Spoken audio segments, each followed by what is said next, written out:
کچھ لوگوں اور ان سے جڑی یادوں کو بھلانا بہت مشکل ہوتا ہے، کچھ خوابوں اور ان سے جڑے جذبوں کو بھی۔ ٹھیک اسی طرح کچھ لوگوں سے دل اس طرح بیزار ہوتا ہے کہ جیسے ابھی ضد کا کوئی مقام باقی ہی نہیں ان کے لیے۔ ہاں، کچھ نفرتیں، کچھ الجھنیں جو دل مٹانا نہیں چاہتا، سلجھا نہیں پاتا۔ مگر ایسا ہے کہ زندگی کی ایک بڑی سادہ سی کہانی ہے، یہاں سب فانی ہے کہ دل پلٹ جاتے ہیں، ایسے کہ انسان پھر پلٹ کر نہیں دیکھتا۔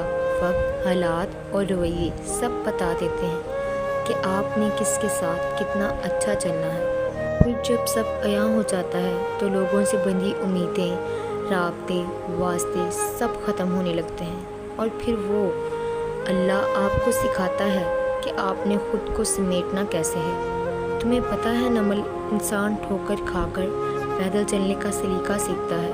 دراصل یہ وہ ٹھوکر ہوتی ہے جو ہمیں ہماری اوقات دکھاتی ہے۔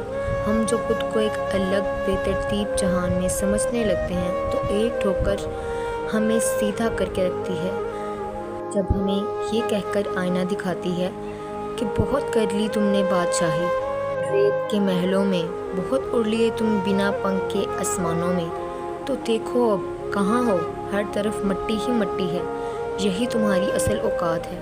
اگر ہم سمجھیں نا تو وہ ٹھوکر ہمارے لیے نعمت ہے، وہ اللہ کی طرف سے سیدھے راستے کا اشارہ ہے۔ بہت سے لوگ اپنا راستہ بدل لیتے ہیں اور بہت سے لنگڑا کر اسی راستے پر اپنا سفر جاری رکھتے ہیں، اور میں نے بھی یہی کیا ہے کہ اس بار اپنا راستہ بدل لیا ہے۔ دوسروں کو تکلیف دینے والوں کا مقدر سوال ہی ہوتا ہے، سکون سجدے میں جا کر ہی ملتا ہے جب یہ دل نڈھال ہوتا ہے، اور یہاں تو ہر شخص خدا بن جاتا ہے جب کردار پہ گناہ کا سوال ہوتا ہے۔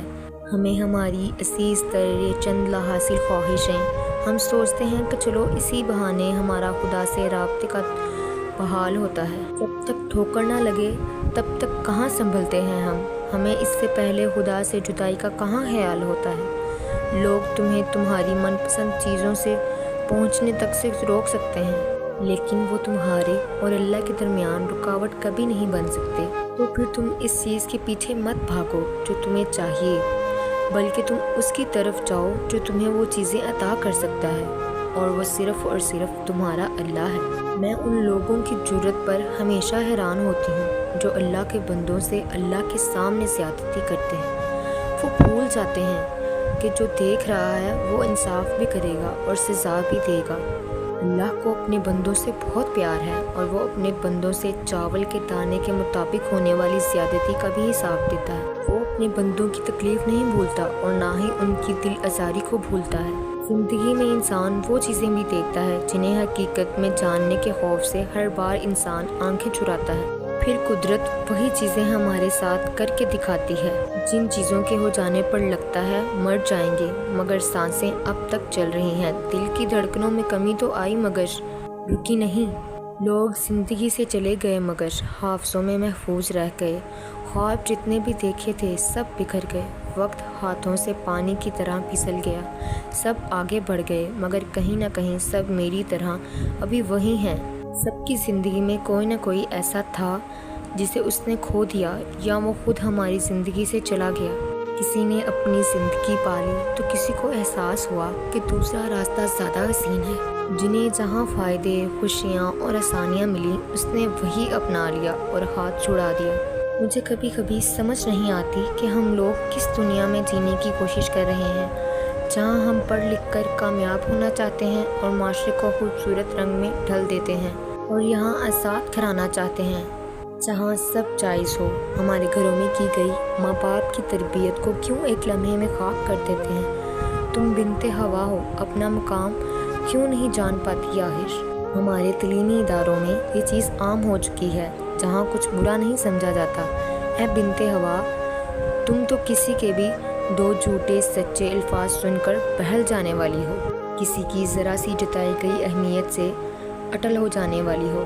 تم کیوں نہیں سمجھتی کہ یہ صرف لفظوں کے جال ہوتے ہیں؟ ایک بہتر طریقہ ہے تم سے تعلق بنانے کا جس کا کوئی مستقبل ہی نہیں۔ میں یہ نہیں کہتی کہ تم سب چھوڑ کر خاموش بیٹھی رہو، تم ہنسو، بولو، مسکراؤ، مگر صرف چند لوگوں کے لیے، اپنی چند دوستوں کے لیے، تمہاری یہ خوبصورت ہنسی سب کے لیے نہیں ہونی چاہیے، اور جہاں کوئی تم سے رابطہ کرنے کی کوشش کرے، تمہیں اپنی باتوں سے بہلانے کی کوشش کرے، تو وہیں تم اتنا سخت ہو جاؤ کہ تمہیں کوئی توڑ ہی نہ سکے۔ تم اپنے آپ کو اتنا مضبوط رکھو کہ کوئی تمہارے بارے میں کچھ بھی کہتا رہے تو اسے سن کر تمہیں گھبراہٹ نہ ہو۔ یقین کرو، کوئی تمہارے سامنے مر بھی رہا ہو تو کہہ دو مر جاؤ، مگر اپنی ذات کو کبھی کسی کا عادی نہ بناؤ، کیونکہ یہ انسان لمحوں میں بدل جاتے ہیں اور آخر میں صرف تمہارے ہی ذمے خسارہ آئے گا۔ تمہاری یہ ہنسی بہت خوبصورت ہے، کسی کو موقع مت دینا کہ وہ اسے چھین لے۔ پتہ ہے سب سے غلط بات کیا ہے؟ کہ وقت گزرنے کے ساتھ ساتھ کچھ دعائیں ہم بھول جاتے ہیں جنہیں ہم مزید مانگتے نہیں ہیں، اور تمہیں لگتا ہے کہ شاید وہ قبول نہیں ہوں گی، لیکن اللہ کبھی بھی کچھ نہیں بھولتا۔ ہم ہی مانگ کر تھک جاتے ہیں اور پھر لوگ ان دعاؤں کو اپنے ذہن سے نکال دیتے ہیں، لیکن اللہ کو سب یاد ہوتا ہے کہ تم نے فلاں جگہ بیٹھ کر فلاں کام کرتے ہوئے فلاں چیز اللہ سے مانگی تھی۔ پھر وہ تمہاری ان ماضی کی دعاؤں کو تمہارے حال کی دعاؤں کی قبولیت کا وسیلہ بنا دیتا ہے اور تمہیں نواز دیتا ہے۔ تو اگر کبھی زندگی میں گرتے گرتے سنبھل جاؤ یا کوئی ایسی چیز مل جائے جس کا ملنا تمہیں ناممکن لگتا تھا، تو یاد رکھنا یہ تمہاری انہی دعاؤں کا صلہ ہے جو کبھی تم اللہ سے گڑ گڑا کے مانگا کرتے تھے۔ دعائیں تو آخری سانس تک تمہارے کام آتی رہتی ہیں، کبھی بلاؤں کو ٹال کر تو کبھی کسی اور صورت میں، کبھی روتے ہوئے کو ہنسا کر تو کبھی دل بدل کر، کبھی نصیب پلٹ کر۔ جو دعائیں تمہارے طریقے سے پوری نہیں ہو پاتی تو پھر اللہ کے طریقے سے پوری ہوتی ہیں، اور اس سے بہترین طریقہ تو کسی کا بھی نہیں۔ بتاؤ پھر بھلا یہ بات معجزے سے کم ہے کہ جو چیزیں تم بھول جاتے ہو وہ اللہ نہیں بھولتا۔